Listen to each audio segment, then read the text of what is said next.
Welcome to Game Day Preview on Jackets TV, presented by Ohio Health. I'm Bob McElligott, along with Blue Jackets assistant coach Dan Hinote. And tonight, the Blue Jackets take on the Vancouver Canucks as the road trip continues. Dan, first of all, this is a game where I guess you're going to give your team a gut check here a little bit. You lost in Nashville in the first game of this trip. How important will it be to not only bounce back, but to bounce back early in this game? Well, it's huge, and a lot of it's going to be right off the hop. You saw what happened in Nashville. I know the guys were disappointed in their game.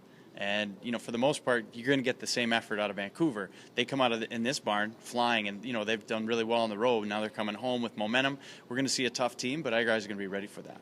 Can you compare the atmosphere in this building to what you faced in Nashville just a couple of nights ago when it comes to how the crowd gets the team energized? Yeah, well, it's a huge advantage for them when they come home because the crowd here is crazy. They're excited. They got a good, their team's rolling.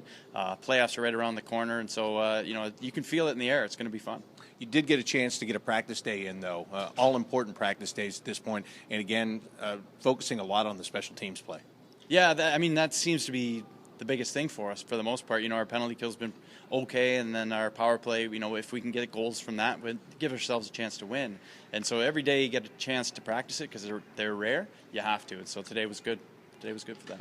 Now, the Vancouver Canucks, they were on the road, and they've won 3 games in a row away from home. When they come home, when you come home as a team in that situation, how do you prevent a little bit of let up, thinking, well, we're already rolling and now we're going home? I guess more importantly, how do you make sure that if there is any kind of let up that you're able to capitalize on it quickly? Start's the key. I'm sure they're going to emphasize that based on our last game, but also because of our last game, we're going to emphasize that and how important that is on the road. If you can stay in it and have the momentum after the first 10 minutes, then you're doing the good thing. And for the most part, the first goal is always important.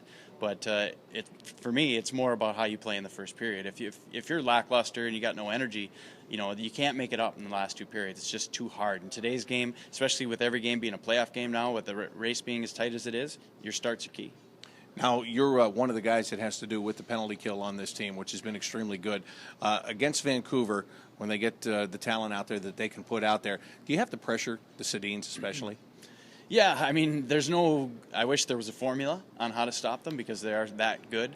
You want to give them as little time and space as possible, but at the same time, they thrive in that kind of game. So it's a little bit of a mixed bag because the more you pressure them, the more they just put the puck right behind you to each other. But at the same time, if you give them time, they'll pick you apart as well. So as much as you can, you stay out of the box is really how you beat them in that regard. But once they do have it, yeah, you want to force them to make a play a little bit faster than they would like to. It's been so fun around here in recent weeks with all the winning and the point streak going on. Has the attitude changed at all just because of that one setback? No, not at all. We just commented on it with practice being as upbeat as it was, and the good energy, and the guys are having fun. You can feel it around the rink. You can feel it in the room. Guys are tighter. I think it takes a long time in this season for guys to get to know each other and become a team. And I think over that span of 12 games or 13 games, whatever it was, I think we've done that. So it's a good feeling. Well done today. Thanks. Yeah, thank you. That's tonight's game getting underway at 10 o'clock here in Vancouver. You'll be able to watch it on Fox Sports Ohio. You can listen to it on the Blue Jackets radio network and right here at BlueJackets.com. You get out of your practice mode there, for crying out loud. Still trying to check guys. For Dan Hinote, I'm Bob McElligott. Thanks for watching Jackets TV, presented by Ohio Health.